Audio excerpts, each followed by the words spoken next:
പരിശുദ്ധമായ ശഅബാൻ പ്രത്യേകമായി ഉള്ളോർമ്മയോടുകൂടെ ഉപയോഗപ്പെടുത്തേണ്ട ഈ മാസത്തിൽ പലരും പലപ്പോഴും ഗഫ്ലത്തിൽ പെടാറുണ്ട്. ശ്രദ്ധിക്കണേ എന്ന് മഹാനായ മുത്ത് മുഹമ്മദ് മുസ്തഫ സല്ലല്ലാഹു അലൈഹി വസല്ലമ തങ്ങൾ നമ്മളെ പഠിപ്പിച്ചിട്ടുണ്ട്. ഒരു ഗഫ്ലത്തും ഇല്ലാതെ. ഗഫ്ലത്ത് എന്ന് പറഞ്ഞാൽ എന്താ അർത്ഥം? അശ്രദ്ധ. ഗഫ്ലത്ത് എന്ന് പറഞ്ഞാൽ അശ്രദ്ധ. അങ്ങനെ ഒരു അശ്രദ്ധയുമില്ലാതെ ഓരോ ദിവസങ്ങളും അതിൻ്റെ മഹത്വം എന്തെന്ന് ഉൾക്കൊണ്ടുകൊണ്ട് ഉപയോഗപ്പെടുത്താൻ അള്ളാഹു തൗഫീഖ് തരട്ടെ. ശരിക്കും റമളാൻ വരുന്നതിന് മുമ്പ് അള്ളാഹു സുബ്ഹാനഹു വ തആല ശഅബാനിൽ തന്നെ മനുഷ്യനെ നന്നാക്കാനുള്ള ഒരു മാർഗം നമ്മുടെ മുന്നിൽ കാണിച്ചു തരികയാണ്. ഒരു പരിശീലനം. ആ ഒരു യഥാർത്ഥ പരിശീലനത്തിന്റെ ദിനമാണ് സത്യത്തിൽ ശഅബാൻ 15, ബറാഅത്ത് രാവും അതിൻ്റെ പകലും. റമളാൻ കിട്ടാത്തവർക്ക് ആ രാവ് കൊണ്ട് ഒരു ഖൈറും കിട്ടൂല എന്ന് മുഹമ്മദ് മുസ്തഫ സല്ലല്ലാഹു അലൈഹി വസല്ലമ തങ്ങൾ പറഞ്ഞിട്ടുണ്ട്, പഠിപ്പിച്ചിട്ടുണ്ട്. അള്ളാഹു നമ്മളെയൊക്കെ കാക്കട്ടെ. അപ്പൊ സത്യത്തിൽ ഒരു വിശ്വാസി ആ ഒരു ദിവസത്തെ റമളാന്റെ ഒരു മുന്നോടിയാണ്, ഒരുക്കത്തിനായി അള്ളാഹു തന്നതാണ്, പരിശീലനത്തിനായി ഉപയോഗപ്പെടുത്തേണ്ടതാണ്. ആ ഒരു ബോധത്തോടെ ഉപയോഗപ്പെടുത്താൻ സന്നദ്ധരാവണം. അള്ളാഹു ആ സന്നദ്ധത നമുക്കേവർക്കും നൽകട്ടെ. ഇങ്ങനെയാണല്ലോ കാര്യങ്ങൾ, സന്ദർഭത്തിനനുസരിച്ച് ഓർമ്മപ്പെടുത്തണമല്ലോ. അതുകൊണ്ടാണ് ഈ ഒരു കാര്യം ഞാനിവിടെ ഒന്ന് ഓർമ്മപ്പെടുത്തുന്നത്. അള്ളാഹു തന്നെ മുത്തുനബിയോട് പറയുന്നുണ്ട്, നബിയെ ഫദക്കിറു ഫഇന്നൽ ദിക്റ തൻഫഉൽ മുഅ്മിനീൻ. മുഅ്മിനെ ശ്രദ്ധിക്കണം. ഇതൊക്കെ ഒരുപാട് ഞങ്ങളുടെ ജീവിതത്തിൽ കടന്നുപോയ ദിനരാത്രങ്ങളല്ലേ, പിന്നെ എന്തിനാണ് അതിങ്ങനെ ഓർമ്മപ്പെടുത്തുന്നത് എന്നാണ് ചിന്ത വരുന്നതെങ്കിൽ, പിശാച് നമ്മുടെ മൈൻഡിനെ അങ്ങോട്ടാണ് കൊണ്ടുപോകുന്നതെങ്കിൽ ഈ ആയത്ത് ആലോചിക്കേണ്ടതാണ്. ഫദക്കിറു ഫഇന്നൽ ദിക്റ തൻഫഉൽ മുഅ്മിനീൻ. നബിയെ നിങ്ങൾ ആ കാര്യങ്ങൾ ഇങ്ങനെ ഓർമ്മപ്പെടുത്തി കൊടുക്കണം.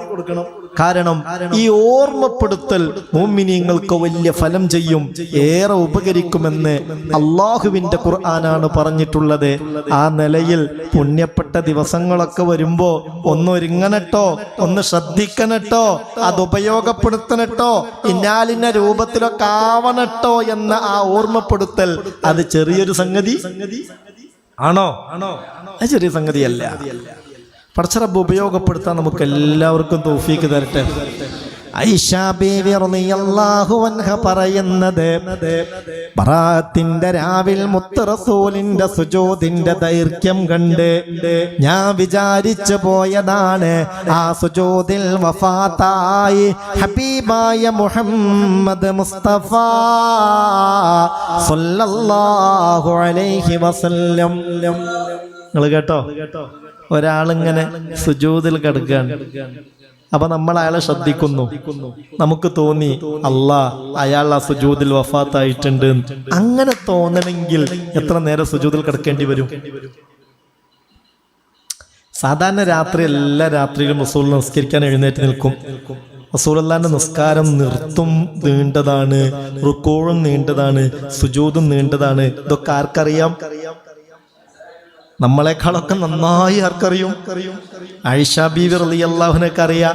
നൃത്തത്തിന്റെ ദൈർഘ്യം കൊണ്ട് കാലിൽ നീര് വന്ന് വീർത്ത് കെട്ടിയിട്ട് ആയിഷ ബീവി മുത്തുനബിയോട് ചോദിച്ചല്ലോ, ഇതിന്റെയൊക്കെ ആവശ്യം? നിങ്ങൾ ഉറങ്ങിയോ? ഇതിന്റെയൊക്കെ ആവശ്യം? അല്ല നബിയേ ഖദ ഗഫറല്ലാഹു ലക മാ തഖദ്ദമ മിൻ ദംബിക വമാ തഅഖർ.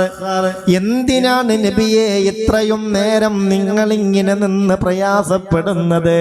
നിങ്ങളിൽ നിന്ന് വന്നുപോയ ദോഷങ്ങളൊക്കെയും അത് മുമ്പ് വന്നതും പിന്നെ വന്നതും എല്ലാം അള്ളാഹു നിങ്ങൾക്ക് മാപ്പാക്കി തന്നിട്ടുണ്ടല്ലോ. പിന്നെ നിങ്ങൾ ഇങ്ങനെ ഇടങ്ങാറാവണോ? കാലിൽ നീര് വന്ന് സുജൂദിന്റെ ആ നൃത്തത്തിന്റെ ദൈർഘ്യം കൊണ്ട് കാലിൽ നീര് വന്ന് വീർത്ത് കെട്ടണമെങ്കിൽ എത്രയായിരിക്കും ആ നൃത്തം? അല്ലാഹുവേ, നമ്മള് അമല് ശരിക്കും അതുമായിട്ട് താരതമ്യം ചെയ്യുമ്പോൾ ഒന്നും അല്ലല്ലോ. അല്ലാഹു നമുക്കൊക്കെ ആഫിയത്ത് തരട്ടെ. അല്ലാഹു നമുക്ക് നല്ല മനസ്സും തരട്ടെ. ഇബാദത്തൊക്കെ ഒരു ആനന്ദവും സന്തോഷവും ആഹ്ലാദവും ഇമ്പവും ഉള്ളതാക്കി മാറ്റി തരട്ടെ. ആയിഷ ബീവി ഇത് ചോദിച്ചപ്പോൾ ഹബീബായ നബിയുടെ മറുപടി സുബ്ഹാനല്ലാഹ് ആയിഷോ അഫലാ കൂനു അബ്ദൻ ശകൂറാ. ആയിഷോ, എന്ത് ചോദ്യാത്? ഞാനൊരു നന്ദിയുള്ള അടിമയാകണ്ടേ ആയിഷോ എന്ന് മുഹമ്മദ് മുസ്തഫ. അപ്പൊ ഇതാണ് നബിയുടെ നിസ്കാരത്തിൽ നൃത്തത്തിന്റെ അവസ്ഥ. ഇതൊക്കെ നന്നായി അറിയുന്ന ആയിഷ ബീവി റസൂലുള്ള ഒരിക്കൽ സുജൂദിലേക്ക് പോയിട്ട് ആ സുജൂദിൽ വഫാത്തായി എന്ന് വിചാരിക്കണമെങ്കിൽ നിങ്ങൾ പറ, എത്ര നേരം സുജൂദിൽ കിടന്നിട്ടുണ്ടാവും? ഹദീസല്ലേ ഇമാം മുഹമ്മദ് തങ്ങളും ഇമാം തൊബറാനിയും ഒക്കെ ഉദ്ധരിച്ചതല്ലേ? ഖാമൻ നബിയ്യ സല്ലല്ലാഹു അലൈഹി വസല്ലമ മിനൽ ലൈൽ. പതിവ് പോലെ ഒരു രാത്രിയിൽ മുത്തുനബി നിസ്കരിക്കാൻ എഴുന്നേറ്റു. ആരും അറിയാ? ആയിഷ ബീവി പറയാണ് റളിയല്ലാഹു അൻഹ. മനസ്സറിന് പറഞ്ഞേക്ക് റളിയല്ലാഹു അൻഹ. അള്ളാഹു സ്വർഗത്തുനിന്ന് കണ്ടുമുട്ടാൻ തൗഫീക്ക് തരട്ടെ. ഈ ക്ലാസ്സിനൊക്കെ വേണ്ടി ഇങ്ങനെ ഒരുമിച്ച് കൂടുന്ന സഹോദരിമാർ, റബ്ബേ ഇൽമിനെ ഏറെ സ്നേഹിച്ച മഹദിയാണ് ആയിഷ ബീവി റളിയല്ലാഹു അൻഹ. നബി തങ്ങളിൽ നിന്ന് എത്രയോ വിജ്ഞാനം ഞങ്ങൾക്ക് കിട്ടിയത് ആയിഷ ബീവിയിലൂടെയാണ്. പല സഹാബിമാരും പല സംശയങ്ങളും ആയിഷ ബീവിയോട് ചോദിച്ചു തീർത്തിട്ടുണ്ട്. ഈ മജ്ലിസിനെ സ്നേഹിച്ച് ഇവിടെയൊക്കെ ഒത്തുകൂടുന്ന ഈ മുഅ്മിനീങ്ങൾക്ക് നാളെ സ്വർഗത്തിൽ ആയിഷ ബീവിയുടെ കൂടെ ഒത്തുകൂടാൻ തൗഫീക്ക് നൽകണേ അല്ലാ, ഭാഗ്യം നൽകണേ അല്ലാ. അതിന് ആമീനൊരു സബബാക്കണേ അല്ലാ. അല്ലാഹു സ്വീകരിക്കട്ടെ. അപ്പൊ ആയിഷ ബീവി പറയാൻ ആമൻ നബിയ സല്ലല്ലാഹു അലൈഹി വസല്ലമ മിനൽ ലൈൽ. കേൾക്കന്റെ സഹോദര സഹോദരി, പതിവ് പോലെ ഒരു രാത്രിയിലതാ ഹബീബായ നബി തങ്ങൾ നിസ്കരിക്കാൻ എഴുന്നേൽക്കുകയാണ്. ഫസല്ലാ ഫഅത്വാല സുജൂദ്. അങ്ങനെ നിസ്കരിക്കാൻ കൈകെട്ടി ഹബീബ് സുജൂദിലേക്ക് പോയി. ഫഅത്വാല സുജൂദ്. സുജൂദ് അങ്ങോട്ട് ദീർഘിപ്പിച്ചു. കുറേ നേരം ഇങ്ങനെ സുജൂദിൽ കിടന്നപ്പോ ഇടയ്ക്കിടയ്ക്ക് ഞാനിത് ശ്രദ്ധിക്കുന്നുണ്ട്. ആയിഷ ബീവി പറയാം, ഞാനിത് ശ്രദ്ധിക്കുന്നുണ്ട്. ഇപ്പൊ തല ഉയർത്തുമായിരിക്കും എന്ന് വിചാരിച്ച് ഞാൻ അങ്ങനെ നോക്കുമ്പോ സാധാരണ സുജൂദ് പോലെയൊന്നല്ല, അതിനേക്കാളൊക്കെ എത്രയോ നേരം സുജൂദിലാണ്. ഞാനാകെ ഭയപ്പെട്ടോ. ഞാനാ ബെഡിൽ നിന്ന് എഴുന്നേറ്റോ. ഹബീബിന്റെ ചാരത്ത് ചെന്നോ. ഹബീബിനെ ഞാനൊന്ന് പരിശോധിച്ചോ. സുബ്ഹാനല്ലാഹ്. അപ്പോൾ എനിക്ക് ബോധ്യപ്പെട്ടു റസൂലുള്ള സുജൂദിൽ വഫാത്തായതൊന്നും അല്ല.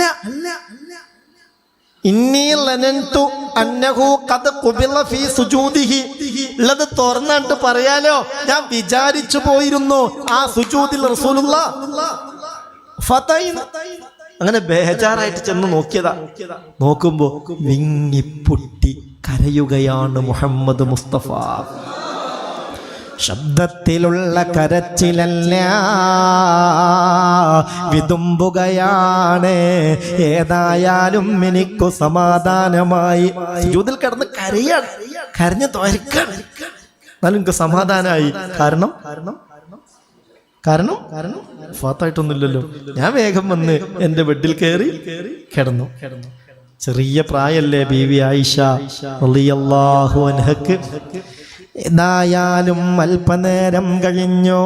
ഫലമ്മാ റഫഅൻ നബിയ്യു സ്വല്ലല്ലാഹു അലൈഹി വസല്ലമ റഅസഹു വഫറഗ മിൻ സ്വലാത്തിഹി. അല്ലാഹുവിന്റെ റസൂൽ സുജൂദിൽ നിന്ന് തല ഉയർത്തി നിസ്കാരത്തിൽ നിന്ന് വിരമിച്ചപ്പോൾ പെട്ടെന്നൊരു ദുആ നടത്തി എൻ്റെ അടുത്തേക്ക് വന്നു. ചെറുപുഞ്ചിരിയോടെ ഹബീബിന്റെ ചോദ്യമല്ല ആയിഷോ. എങ്ങനെ വിളിക്കുക? ആയിഷോ. പലപ്പോഴും ആയിഷ ബീവിയെ സ്നേഹത്തോടെ ആയിഷോ എന്നായിരുന്നു വിളിച്ചിരുന്നത് മുഹമ്മദ് മുസ്തഫ സല്ലല്ലാഹു അലൈഹി വസല്ലം. അങ്ങനെ ഭാര്യയെ സ്നേഹിച്ച് ആ നിലയിൽ വിളിക്കുന്നതിന് അള്ളാന്റെ അടുക്കൽ നിന്ന് കൂലി പോലും നിങ്ങൾക്ക് ഞാൻ പറഞ്ഞ പറ്റിയില്ലേ?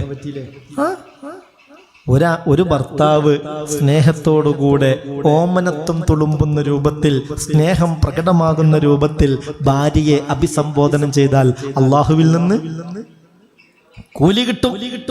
പലപ്പോഴും ആയിഷ ബീവിയെ ആയിഷോ എന്നാണ് വിളിക്കാറ് മുഹമ്മദ് മുസ്തഫ സല്ലല്ലാഹു അലൈഹി വസല്ലം. ആയിഷ ബീവി തന്നെ പറയുന്നുണ്ട്, ഇടക്ക് ആയിഷ എന്ന് വിളിക്കും. ഇടക്ക് ആയിഷ എന്ന് വിളിക്കും. അപ്പോൾ എനിക്ക് മനസ്സിലാകും എന്തോ എന്നിൽ നിന്ന് ഇഷ്ടപ്പെടാത്തത് സംഭവിച്ചിട്ടുണ്ട്. എന്തോ മുത്തുനബിക്ക് അനിഷ്ടകരമായ ഒരു കാര്യം എന്നിൽ നിന്ന് സംഭവിച്ചിട്ടുണ്ട്. അങ്ങനെ സംഭവിക്കുമ്പോഴേ എങ്ങനെ വിളിക്കും? ആയിഷ എന്ന് വിളിക്കും. ചിന്തിക്കണം, ഇതിലൊക്കെ വലിയ പാടുണ്ട്. അല്ലെങ്കിലും പെണ്ണ് എന്ന് പറയുന്നത് പുരുഷൻ ആലോചിക്കേണ്ടത്, പെണ്ണും ആലോചിക്കേണ്ടത് ആണിന്റെ ശരീരത്തിന്റെ ഒരു ഭാഗം എന്നാണ് പെണ്ണിനെ ഖുർആൻ പരിചയപ്പെടുത്തിയത്. അല്ലേ? ആദം നബി അള്ളാഹു പടച്ചത് എന്തുകൊണ്ടാ?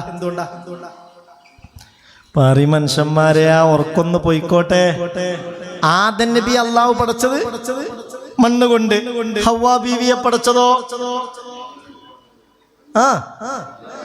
എന്തേ ആ ഹവ്വാ ബീവിയെ പടക്കാൻ അള്ളാഹുവിന് അന്ന് മണ്ണ് കിട്ടാത്തത് കൊണ്ടാണോ? ആണോ? ഇന്നൊക്കെ ഇപ്പം മണ്ണെടുക്കണമെങ്കിൽ പല നിയമ തടസ്സങ്ങളും ഉണ്ട്. ചിലപ്പോൾ എടുത്ത് നമ്മൾ വേറെ ഇടം കൊണ്ടുപോയിട്ടാൽ അത് അവിടുന്ന് തന്നെ കോരി ഇങ്ങോട്ട് തന്നെ കൊണ്ടേ ഇടിക്കും. അങ്ങനെ ചില നിയമങ്ങളും കാര്യങ്ങളൊക്കെ ഉണ്ട്. അന്നിപ്പോ മണ്ണെടുക്കാൻ വല്ല നിയമ തടസ്സം ഉണ്ടോ? വല്ല പ്രശ്നമുണ്ടോ? എന്നാൽ ആദം നബിയെ മണ്ണ് കൊണ്ട് പടച്ച അള്ളാഹുവിന് ഹവ്വാ ബീവിയെയും മണ്ണ് കൊണ്ട് പടക്കാമായിരുന്നല്ലോ. പക്ഷെ അല്ലാഹു ഹവ്വാ ബീവിയെ പടച്ചതോ ഫഇന്നഹുന്ന ഖുലിഖനാ മിൻ ളിലഇൻ ഫഇന്ന മാ ഫിൽ ളിലഇ ഇലാ. ഹവ്വാ ബീവിയെ അല്ലാഹു പടച്ചത് ആദം നബിയെ ഒന്ന് ഉറക്കി കിടത്തി.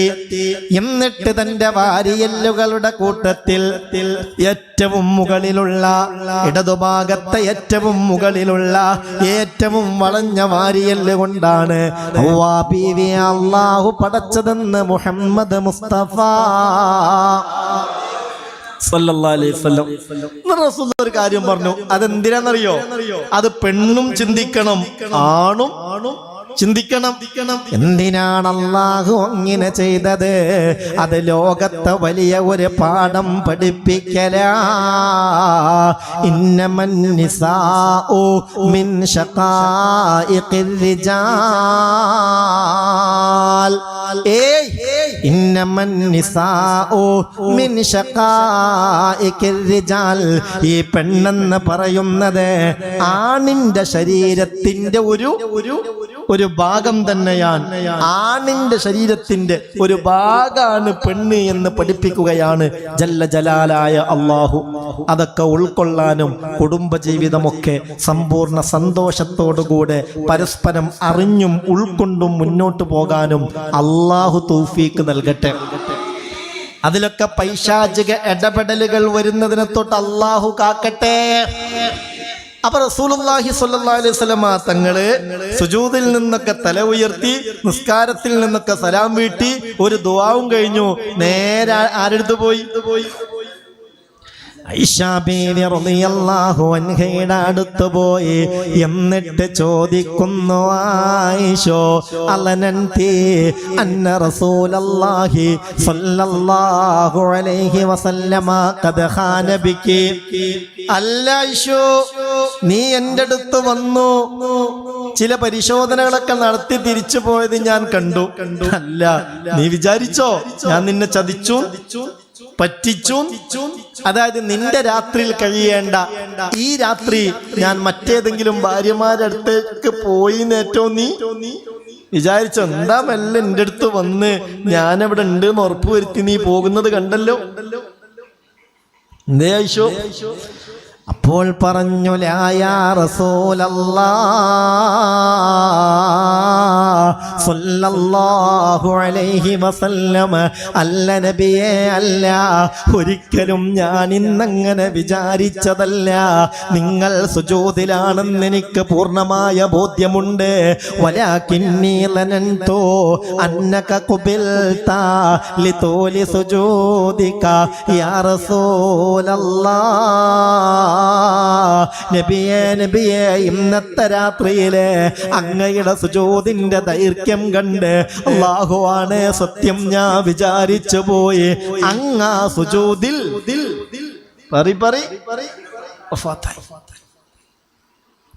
അതെനിക്ക് തോന്നിപ്പോയി നബിയെ.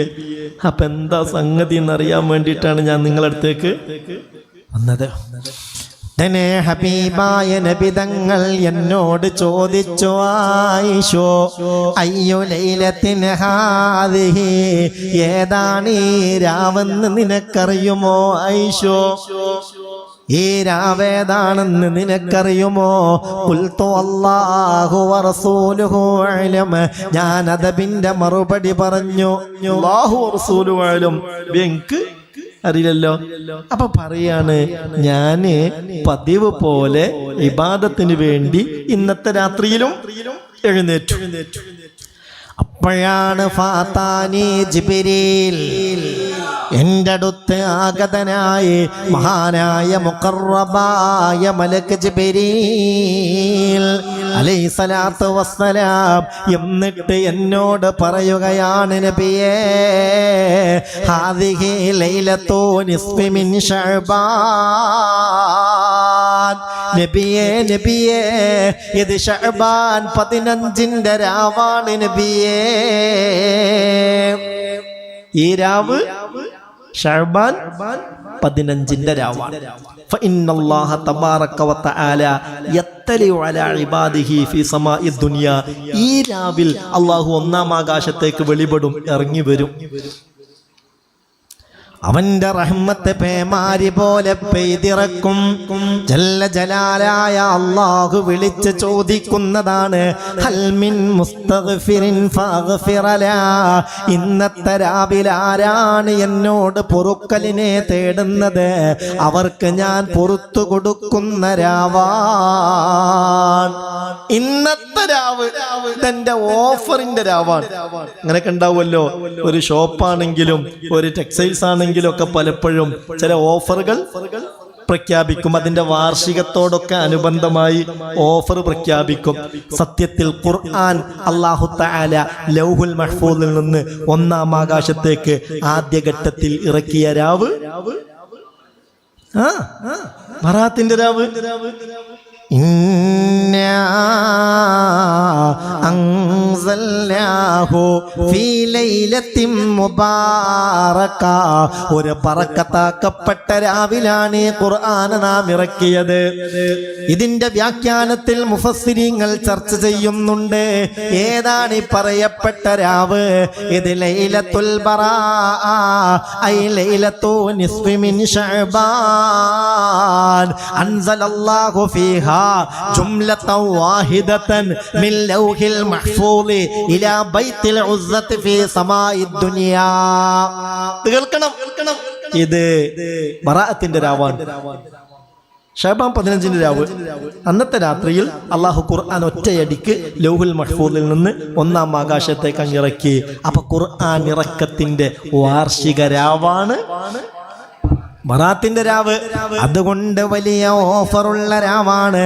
അല്ലാഹു ആ രാവിൽ ഇബാദിലേക്ക് വെളിപ്പെട്ട് വിളിച്ച് ചോദിക്കും, ഹൽ മിൻ മുസ്തഗ്ഫിരിൻ ഫഗ്ഫിർ ല.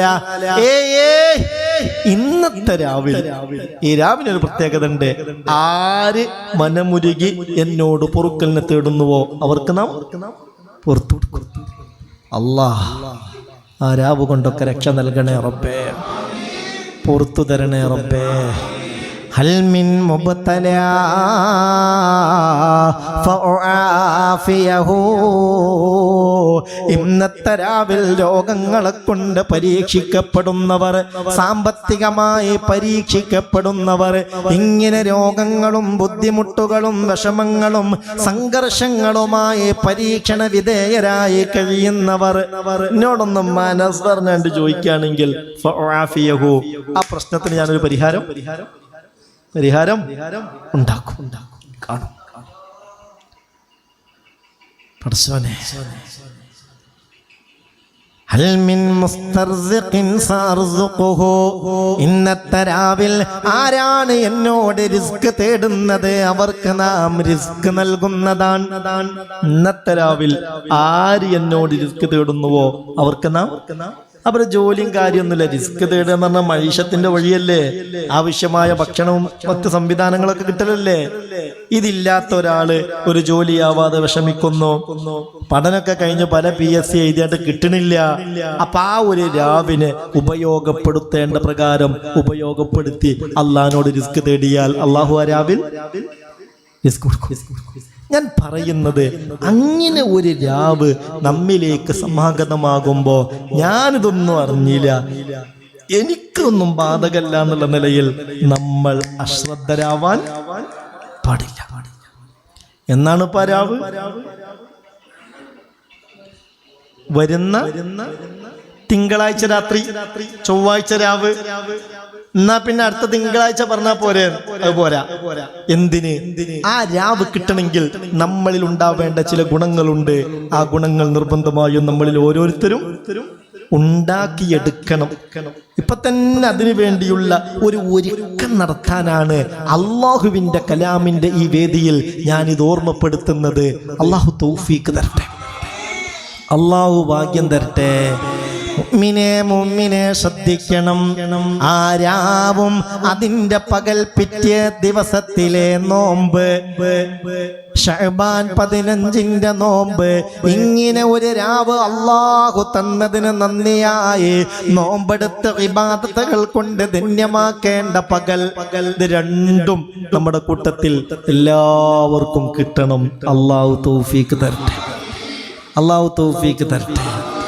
പക്ഷെ ഒരു കാര്യം മുത്ത് റസൂൽ പറയുന്നുണ്ട്, ഈ ഷിർക്കിന്റെ വിശ്വാസങ്ങളും ഷിർക്കിന്റെ പ്രവർത്തനങ്ങളും അതുമായി ബന്ധപ്പെട്ട കാര്യങ്ങളുമായി നടക്കുന്നവർക്ക് ഈ രാവ് കൊണ്ട് ഒരു റാഹത്തും കിട്ടൂല. അപ്പൊ അങ്ങനെ എന്തെങ്കിലും നമ്മളിൽ ഉണ്ടെങ്കിൽ പൂർണ്ണമായി നമ്മൾ എന്ത് ചെയ്യണം? ഒഴിവാക്കണം.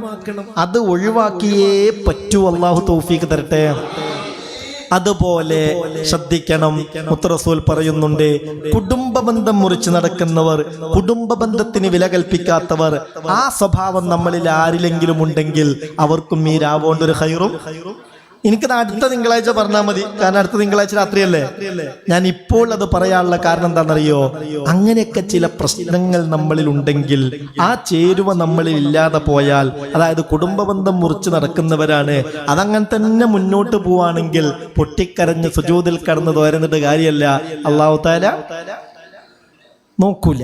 റഹ്മത്തിന്റെ ലാ യൻദുറുല്ലാഹു ഫീഹാ ഇലാ മുശ്രികിൻ വലാ ഇലാ മുശാഹിനിൻ വലാ ഇലാ മുസ്ബിലിൻ വലാ ഇലാ ഖിൽ വാലിദൈൻ വലാ ഇലാ ഖാതിഇ റഹിമിൻ വലാ ഇലാ മുദ്മിനിൽ ഖംർ ഖാല റസൂലുള്ളാഹി സല്ലല്ലാഹു അലൈഹി വസല്ലം. നിങ്ങൾ ശ്രദ്ധിക്കണം. ഞാൻ ഇപ്പോൾ ഇത് പറയാനുള്ള കാരണം എന്താന്ന് വെച്ചാൽ, എങ്ങാനും അത് സ്വീകരിക്കാത്ത വിഭാഗത്തിലാണ് നമ്മളോ നമുക്ക് വേണ്ടപ്പെട്ടവരോ ഉള്ളതെങ്കിൽ വേഗം അതിൽ നിന്ന് ഒഴിവാകണം. എത്രയും പെട്ടെന്ന് ആ പോരായ്മ പരിഹരിച്ച് ആ രാവും പകലും ഉപയോഗപ്പെടുത്തണം. അല്ലാഹുമ്മ സല്ലി അലാ സയ്യിദിനാ മുഹമ്മദ്. അല്ലാഹു തൗഫീഖ് തരട്ടെ. ഒന്ന് മുശ്രിക്കാൻ, ഷിർക്കിന്റെ വിശ്വാസങ്ങൾ, ഷിർക്കിന്റെ പ്രവർത്തനങ്ങൾ, ഷിർക്കിലേക്ക് ചേർക്കുന്ന കാര്യങ്ങളുമായി നടക്കുന്നവർക്ക് ആ രാവുകൊണ്ടൊരു റാഹത്തും ഉണ്ടാവില്ല. അവർ സുബ്ഹി വരെ സുജൂദിൽ കരഞ്ഞത് വരുന്നിട്ട് കരഞ്ഞിട്ട് കാര്യമില്ല.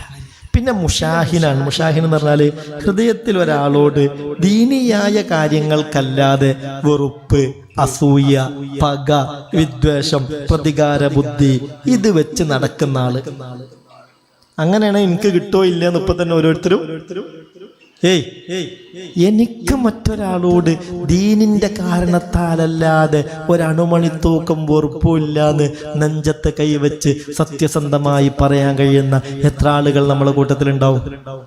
എന്റെ ചോദ്യം കേട്ടോ, ഈ ചോദ്യങ്ങൾ കേട്ടോ. എനിക്ക് അള്ളാഹുവിന്റെ ദീനിന്റെ പേരിലല്ലാതെ, നമ്മ നിസ്കരിക്കാത്തതിന്റെ പേരിൽ, അല്ലെ കളവ് പറഞ്ഞു നടക്കുന്നതിന്റെ പേരിൽ, അല്ലെ കള്ള് കുടിച്ച് നടക്കുന്നതിന്റെ പേരിൽ, അള്ളാഹനെ നിഷേധിച്ചതിന്റെ പേരിൽ, നബിയെ കളിയാക്കിയതിന്റെ പേരിൽ, ദീനിലെ ഇബാദത്തിനെ, നിസ്കാരത്തെ, ഖുർആനെ, ഖുർആൻ ക്ലാസിനെ, ഇതിനൊക്കെ കളിയാക്കിയതിന്റെ പേരിലല്ലാതെ വ്യക്തിപരമായി എനിക്ക് ഒരാളോട് ഒരു വെറുപ്പില്ല, ഒരു അസൂയല്ല, ഒരു പകല്ല, ഒരു വിദ്വേഷവുമില്ല. ആ വിഷയത്തിൽ എൻ്റെ ഹൃദയം സലീമാണെന്ന് സത്യസന്ധമായി പറയാൻ കഴിയുന്ന എത്ര ആളുകൾ നമ്മുടെ കൂട്ടത്തിൽ ഉണ്ടാവും? അള്ളാഹു നമ്മളൊക്കെ അങ്ങനെ ആക്കി തരട്ടെ. ഞങ്ങളോട് പറഞ്ഞു, റമളാന്റെ ഒരു പരിശീലനത്തിനാണ് അള്ളാഹു എന്തെന്നത്, ഈ ബറാത്തും അതിന്റെ നോമ്പും തന്നത്. ആ പരിശീലനം എന്ന് പറഞ്ഞാൽ ഇത്തരത്തിലുള്ള തിന്മകളിൽ നിന്നൊക്കെ മുക്തമായി നമ്മളെ സംരക്ഷിച്ച് നമ്മളെ ഹൃദയത്തെ ശുദ്ധിയാക്കി ഇതെല്ലാം സ്വീകരിക്കുന്ന ഒരു പരുവത്തിലേക്ക് എത്തിക്കലാണ്. അല്ലാഹുവേ നീ തൗഫീഖ് നൽകണേ റബ്ബേ. അപ്പൊ മനുഷ്യന്മാരല്ലേ, സ്വാഭാവികമായും ചില വിഷയത്തിൽ തർക്കങ്ങൾ ഉണ്ടാവും, പിണക്കങ്ങൾ ഉണ്ടാവും, ചിലപ്പോൾ തെറ്റി നടക്കുകയായിരിക്കും.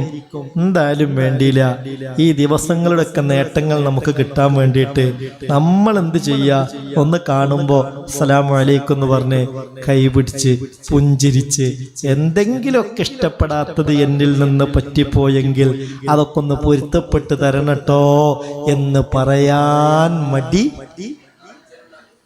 ഞാൻ പറഞ്ഞ പറ്റിയില്ലേ?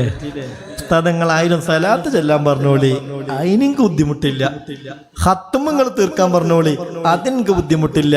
നിങ്ങൾ അങ്ങോട്ട് ചെന്നിട്ട് മിണ്ടിയിട്ട് പൊരുത്തപ്പെടണട്ടോ എന്ന് പറയരുത് കേട്ടോ, അതെനിക്ക് കഴിയൂല എന്ന് പറഞ്ഞാൽ അതിന്റെ അർത്ഥം അള്ളാഹു ഈ സലാത്തും ഈ ദിക്റും ഈ ഖത്മും ഒന്നും സ്വീകരിക്കാൻ തീരുമാനിച്ചിട്ടില്ല.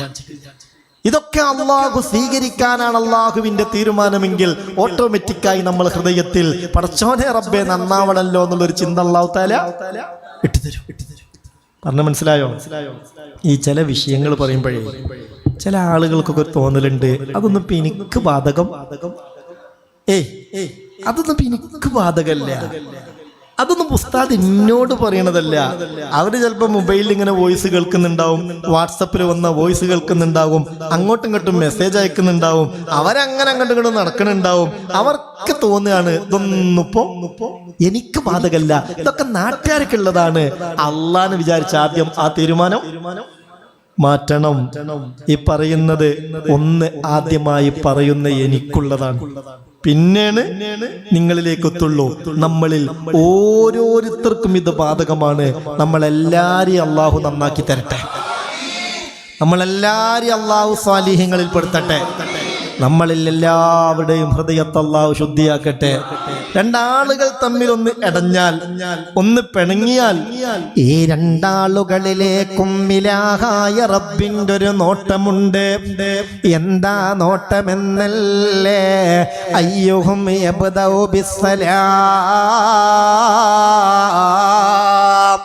ആരാണ് കൂട്ടത്തിൽ ആദ്യമായി സലാം പറയുന്നത്? ഒന്ന് ശ്രദ്ധിക്കും മനുഷ്യന്മാരെ. രണ്ടാളുകൾ തമ്മിൽ എന്തോ ഒരു വർത്താനം ഉണ്ടായി. അത് അവർ രണ്ടുപേരും വിചാരിക്കാതെ തന്നെ അങ്ങോട്ടും ഇങ്ങോട്ടൊക്കെ ഡൈവേർട്ടായി, ആകെ പ്രശ്നമായി, തമ്മിൽ കൊളത്തി മിണ്ടാട്ടം നിർത്തി. പിന്നെ വർത്താനല്ല, പിന്നെ പിണക്കായി, പിന്നെ മുഖം ഖനപ്പിച്ചു നടക്കലായി. സുബ്ഹാനല്ലാഹ്. ഇങ്ങനെ രണ്ടാളുകൾ നടക്കുമ്പോൾ ജല്ല ജലാലായ അല്ലാഹു അവർ രണ്ടുപേരെയും നിരീക്ഷിക്കുകയാണ്. എന്താ നിരീക്ഷണമെന്നല്ലേ? അയ്യുഹും യബ്ദഉ ബിസ്സലാം. ആരാണ് ആ രണ്ടാളുകളിൽ ആദ്യം അങ്ങോട്ട് ചെന്നിട്ട് സലാം പറയുന്നത്? അത് മനസ്സ് ശുദ്ധിയുള്ള ആളുകൾക്ക് അതിന് കഴിയുള്ളൂ. ഇവൻ അങ്ങോട്ടും ഇങ്ങോട്ടൊക്കെ ഇടക്കിടക്ക് ഫോൺ വിളിച്ച് കുശലാന്വേഷണങ്ങൾ നടത്തും, വിളിക്കാറുണ്ട്. രാവിലെ ഒന്ന് വിളിക്കും, ചിലപ്പോൾ വൈകുന്നേരം വിളിക്കും, എല്ലാ ദിവസവും വിളിക്കും. പിന്നെ എന്തോ വർത്താനുണ്ടായി, ഭർത്താവ് ഗൾഫിലാണ്, ഭാര്യ നാട്ടിലാണ്, അല്ല ജ്യേഷ്ഠൻ ഗൾഫിലാണ്, അനുജൻ നാട്ടിലാണ്, എപ്പോഴും വിഷയങ്ങളൊക്കെ അന്വേഷിക്കുന്നതാണ്. എന്തോ പ്രശ്നം ഉണ്ടായി, തമ്മിൽ വെളിയാണ്ട് നിർത്തി. ഇവൻ വിചാരിക്കാണ് വേണമെങ്കിൽ ഒന്നും കൂടി തരുന്നില്ലല്ലോ, വേണമെങ്കിലോന് ഇങ്ങോട്ട് വിളിക്കട്ടെ. ഓൻ വിചാരിക്കാണ് വേണമെങ്കിൽ ഇവൻ അങ്ങോട്ട് വിളിക്കട്ടെ. രണ്ടാളും ഈ വാശിയുമായി നിന്നാൽ എന്തായിരിക്കും അവസ്ഥ? ബറാത്തും റമളാനും പെരുന്നാളൊക്കെ കഴിഞ്ഞു പോകും. ഇവര് കുറെ സുജൂദും ചെയ്തിട്ടുണ്ടാവും, വരുന്നിട്ടുണ്ടാവും, നോമ്പ് നോറ്റിട്ടുണ്ടാവും, നോമ്പ് നോറ്റോടെ നോമ്പ് തുറപ്പിച്ചിട്ടുണ്ടാകും. ഒക്കെ വെള്ളത്തിലായി. അല്ലാഹു തആല ഇതൊരു വലിയ വിഷയ. അപ്പൊ ഇങ്ങനെ രണ്ടാളുകൾ തമ്മിൽ പിണങ്ങിയാൽ അള്ളാഹുവിന്റെ നോട്ടം ആരാദ്യം അങ്ങോട്ട് വിളിക്കുന്നു, ആരാദ്യം സലാം പറയുന്നു, ഈ പിണക്കം തീർക്കാൻ ആര് ശ്രമം നടത്തുന്നു?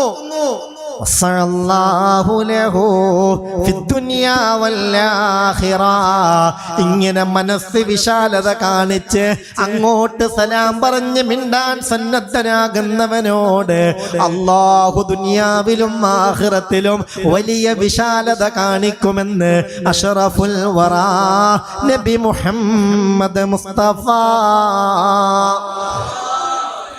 സല്ലല്ലാഹു അലൈഹി വസല്ലം. ഇനി നിങ്ങൾ തീരുമാനിക്കുക, അങ്ങോട്ട് മിണ്ടണോ വേണ്ടേ? ഇനിയും ശൈത്താൻ അതിന് സമ്മതിക്കുന്നില്ലെങ്കിൽ ഇങ്ങനെയൊക്കെ ആണെങ്കിലും ഞാൻ അങ്ങോട്ട് മിണ്ടൂല, ഇതാണ് വാശിയെങ്കിൽ പിന്നെ വെറുതെ നവൈത്തു സൗമഖദിൻ അന്നദായി എന്ന് പറഞ്ഞ് പട്ടിണി കിടക്കണ്ട. അത് വെറൊരു പട്ടിണിയാവുള്ളൂ. അള്ളാന്റെ അടുക്കലാ നോമ്പ് ൂല. പിന്നെ തറാവീഹ് എന്ന 2 റക്അത്ത് എന്നും പറഞ്ഞ് 10 റക്അത്തിലും കൈകെട്ടി 20 റക്അത്ത് നിസ്കരിച്ചു. അതൊരു നിസ്കരിക്കൽ എന്നല്ലാതെ അള്ളാഹുവിന്റെ അടുക്കൽ ഒരു റക്അത്ത് പോലും കാണൂല. ഞാൻ പറഞ്ഞ മനസ്സിലാവുന്നുണ്ടോ? ശ്രദ്ധിക്കണം. അതുകൊണ്ട് ഇതാ റമളാന്റെ ഒരു മുന്നൊരുക്കമായി ശഅബാനിലെ 15ഉം അതിൻ്റെ രാവും നോമ്പും അള്ളാഹു നമുക്ക് തന്നിരിക്കുന്നു. കൃത്യമായി നമ്മളെ ശുദ്ധീകരിച്ച് ഉപയോഗപ്പെടുത്താനായി. അള്ളാഹുവേ നീ സാക്ഷി. തൗഫീഖ് നൽകണേ റബ്ബേ, തൗഫീഖ് നൽകണേ റബ്ബേ. അതാണ് വലായിലാ മുദ്ഹിനിൻ. ഹബീബ് പറയുന്നുണ്ട്, ഹൃദയത്തിൽ മറ്റുള്ളവരോട് ദേഷ്യവും വെറുപ്പും പകയും വെച്ച് നടക്കുന്നവരിലേക്ക് അല്ലാഹുവിന്റെ റഹ്മത്തിന്റെ നോട്ടമില്ല. വലായിലാ മുസ്ബിലിൻ. നിര്യാണിക്ക് താഴെ വസ്ത്രം വലിച്ചയച്ച് നടക്കുന്ന പുരുഷന്മാർ, പെണ്ണിന് അത് ബാധകം അല്ല. പെണ്ണ് ഞെരിയാണിക്ക് താഴെ ഉൾപ്പെടെ അന്യ പുരുഷന്മാരിൽ നിന്നും മറച്ചിരിക്കണം. അപ്പോൾ അവളുടെ വസ്ത്രം എത്ര താഴേക്ക് പോയാലും ശറയിൽ വിരോധം ഇല്ല. പുരുഷനെ സംബന്ധിച്ചിടത്തോളം അഹങ്കാരത്തോടുകൂടെ ഞെരിയാണിക്ക് താഴെ പാൻ്റാണെങ്കിലും തുണിയാണെങ്കിലും വലിച്ചിഴച്ചാൽ അതുകൊണ്ട് കുടുങ്ങിപ്പോകും. അള്ളാന്റെ റഹ്മത്തിന്റെ നോട്ടം കിട്ടാതെ വരും. അല്ലാഹു കാത്തുരക്ഷിക്കട്ടെ, അല്ലാഹു കാക്കട്ടെ. അതുകൊണ്ട് വലാ ഇലാ മുസ്ബിലിൻ. മുസ്ബിലിലേക്ക് റബ്ബിന്റെ റഹ്മത്തിന്റെ നോട്ടമില്ല. വലാ ഇലാ ആഖിൽ വാലിദൈൻ.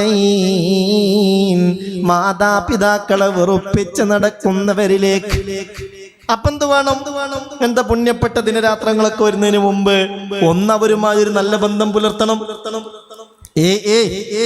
ഒന്നവരുമായുള്ള ബന്ധം പുലർത്തണം. അതവർ ജീവിച്ചിരിക്കുന്നവരാണെങ്കിലും മരണപ്പെട്ടവരാണെങ്കിലും ആ ബന്ധം. മരണപ്പെട്ടവരോട് ബന്ധം പുലർത്താൻ കഴിയണ്ടേ? നിങ്ങളോട് ഞാൻ പറഞ്ഞില്ലേ ഒരു ഖുൽ ഹുവല്ലാഹുവിന്റെ കാര്യം? എത്ര എണ്ണം തുടങ്ങിയോ? എന്നെ തുടങ്ങിയോന്ന് വെച്ചാൽ ഉറക്കം തുടങ്ങിയോന്നല്ല, അത് ഓതാൻ തുടങ്ങിയോ? 1400 കഴിഞ്ഞോ? അൽഹംദുലില്ലാ അൽഹംദുലില്ലാ അൽഹംദുലില്ലാ. അല്ലാഹു സ്വീകരിക്കട്ടെ. പ്രത്യേകിച്ച് ഞാനതാ റജബിരുത്തേന് പറഞ്ഞത് അത് മാതാപിതാക്കളുമായുള്ള ബന്ധം സുദൃഢമാക്കാനാണ്. അത് ജീവിച്ചിരിക്കുന്നവരെയും മരണപ്പെട്ടവരെയും നിയ്യത്ത് ചെയ്യാം. മാതാപിതാക്കൾ ജീവിച്ചിരിക്കുന്നുവെങ്കിൽ അവർക്ക് നല്ല ആഫിയത്ത് ഉണ്ടാവാൻ, രോഗങ്ങൾക്ക് ശിഫാ കിട്ടാൻ, മനസ്സിന് റാഹത്ത് കിട്ടാൻ, അവരുടെ വിഷമങ്ങളൊക്കെ തീർന്നു കിട്ടാൻ, ആഫിയത്തോടെയുള്ള ദീർഘായുസ് കിട്ടാൻ നിയ്യത്ത് ചെയ്തിട്ട് എന്ത് ചെയ്യുക? ഇൻഷാ അല്ലാഹ് അള്ളാഹു നമ്മുടെ മാതാപിതാക്കളിൽ ജീവിച്ചിരിക്കുന്നവർക്ക് ആഫിയത്തോടെയുള്ള ദീർഘായുസ് കൊടുക്കട്ടെ. അവരുടെ കൈകാലുകളുടെ വേദന, തരിപ്പ്, മറ്റ് അസുഖങ്ങള്, കഫക്കെട്ടുകള്, വിഷമങ്ങളെല്ലാം അള്ളാഹു നീക്കി കൊടുക്കട്ടെ. എന്നാൽ അവരിൽ പലരും ഇന്ന് ഖബറിലല്ലേ? അവരെ മറക്കാൻ പറ്റുമോ? ഒരു കൊല്ലത്തിൽ ഈ ബിറാഅത്തിന്റെ രാവിൽ നബിയെ ഞാൻ നോക്കിയിട്ട് കാണാനില്ല. ആയിഷ ബീവി റളിയല്ലാഹു അൻഹ പറയുകയാണ്, വീട്ടിലെല്ലായിടത്തും തപ്പി കാണാനില്ല. അപ്പോൾ ഞാൻ പുറത്തിറങ്ങി ജന്നത്തുൽ ബഖീഇലേക്ക് ചെന്ന് നോക്കുമ്പോൾ ഖബറിന്റെ പരിസരത്ത് നിന്ന ഖബറാളികൾക്ക് വേണ്ടി ദുആ ചെയ്ത് കരയുകയാണ് മുഹമ്മദ് മുസ്തഫ സല്ലല്ലാഹു അലൈഹി വസല്ലം. അപ്പൊ മരണപ്പെട്ടവർ ഓർക്കണ്ടേ? വേണ്ടേ? വേണം.